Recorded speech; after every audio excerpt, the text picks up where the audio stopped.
مرګو السلام علیکم ورحمت الله وبرکاته. نن ستاسو ته د مینوالو ته د مسلمانانو ورونو ته ستاسو یو داسې رور مخاطب دی چې انتهایی د پریشانی په حالت کې دی. زما د ویډیو چې څوک ګوري نو زه د درخواست کوم که د چا دلته کې څه اپروچ وي نو د الله د رضا دپاره د اوس مزید زما مدد وکړي. ما ته د مال کمی نشته، ما ته د خوراک کمی نشته، ما ته د رزق کمی نشته، ما ته د عزت کمی نشته. ما له الله جل جلاله ډېر لوی عزت راکړی د توبې په برکت سره. د ډومتوب د ماحول نه چې خلکو ته به مې د الله په ذات مې د قسمې باجي به مې خلکو ته خولې، ښځو ته به مې باجې خولې، سړو ته به مې باجې خولې.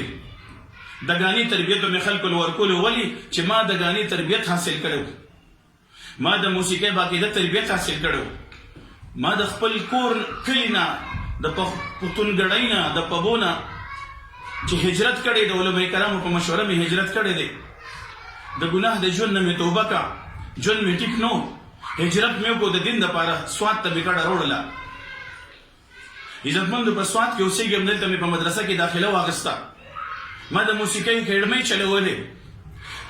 زه خپل د موسیقۍ چې کوم زما موسیقاران ملګري دي، زما چې کوم ګلوکاران ملګري دي، زما چې کوم سازنده تبلو ولا باجو ولا ربابونو ولا ملګري دي، هغه دې زما دا پیغام اوري. خو په نړتوب یې غږوي، خو په نړتوب یې ډزوي.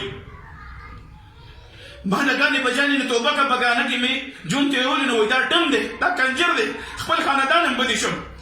د دا ګانې بجانې مې توبه کا، سوات ته مې کډه راوړله. ما به د موسیقۍ اکیډمۍ چلولې، ما زه به مدرسه جوړوم. زما لور عالمه وه، لور مې مړه شوه، لور مې راته دعا وکړه.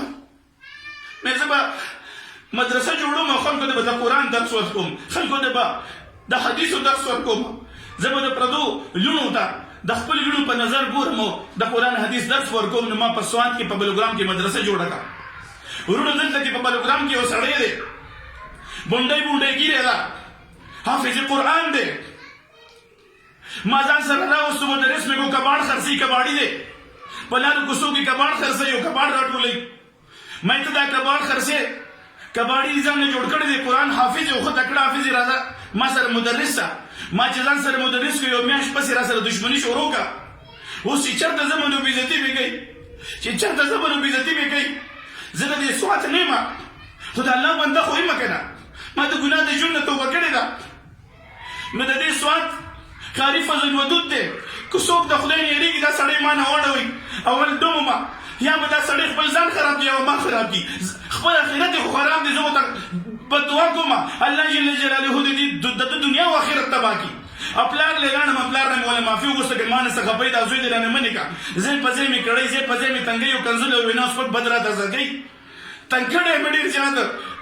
مسلمانان وروڼو، که داسې څوک وي د الله د رضا پر دا سړی پرېږدي که زما آخرت بربادوي، دوباره مې چې د بل طرف ته بوځي، د دې قرآن نه او د دې حدیث نه منې کوي نو چې دوباره مې اخو مې ګانې بجانې کولې. په کم طرح ته مې لګي د خدای ظالمه ته ما نه څه غواړې، کنځل کړي راپسې بد رد راسره کوي او ډېر زیات یې تنګ کړی ما. د الله د رضا لپاره دا سړی د بلوګرام کې اوسېږي، فضل ودود نوم دی، ډېر زیات یې تنګ کړی ما، ډېر زیات یې تنګ کړی ما.